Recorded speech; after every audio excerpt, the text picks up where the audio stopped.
Vote কারচুপির কোনো ধরনের শঙ্কা নাই। আপনারা হেল্প করবেন, কোথাও যদি কোনো রকম কারচুপি হয় সাথে সাথে জানাবেন, আমরা সাথে সাথে অ্যাকশন নেব।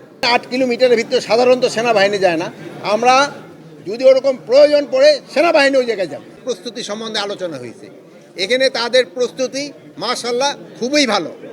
যেইগুলি এই সময়ের ভিতরে প্রিপারেশন নেওয়ার প্রয়োজন ছিল ওই সব কটার প্রিপারেশনে তারা নিয়ে ফেলছে। এজন্য এই রংপুর ডিভিশনের সকল কর্মকর্তা কর্মচারীদের আমি ধন্যবাদ জানাই এবং এদের সাথে যারা আইন শৃঙ্খলা বাহিনী আছে জড়িত তাদেরও আমি ধন্যবাদ জানাই। এবং আপনারা জানেন এই রংপুর ডিভিশনের এই এলাকার জনগণ কিন্তু অন্যান্য এলাকার জনগণের তুলনায় একটু বেশি শান্তিপ্রিয়। এরা কিন্তু খুবই নিরীহ প্রকৃতি এবং শান্তিপ্রিয়, এবং এখানকার নির্বাচনটাও খুব শান্তিপূর্ণভাবে সুস্থ এবং উৎসবমুখর পরিবেশে হবে এবং এটা একটা খুব ক্রেডিবল ইলেকশন হবে।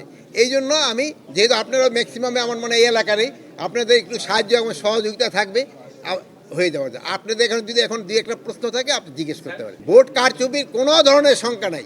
আপনারা হেল্প করবেন, কোথাও যদি কোনো রকম কারচুপি হয় সাথে সাথে জানাবেন, আমরা সাথে সাথে অ্যাকশন নেব। হিউস্টনে রকিং টেস্টি, সীমানা ছাড়াও নিজেকে হারাও।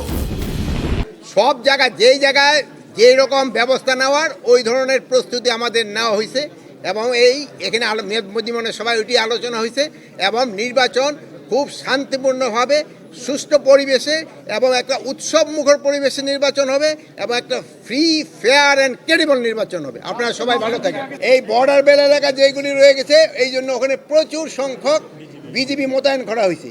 কোনো জায়গায় কথা শেষ করতে দেন ভাই, আপনি তো জুয়ান মানুষ, মনে থাকবে আমরা বুড়ো হয়ে গেছি, 70-এর উপরে বয়স, পরের প্রশ্নটা ভুলে দেবো। যদি ওই আপনারা জানেন 8 কিলোমিটারের ভিতরে সাধারণত সেনাবাহিনী যায় না, আমরা যদি ওরকম প্রয়োজন পড়ে সেনাবাহিনী ওই জায়গায় যাব।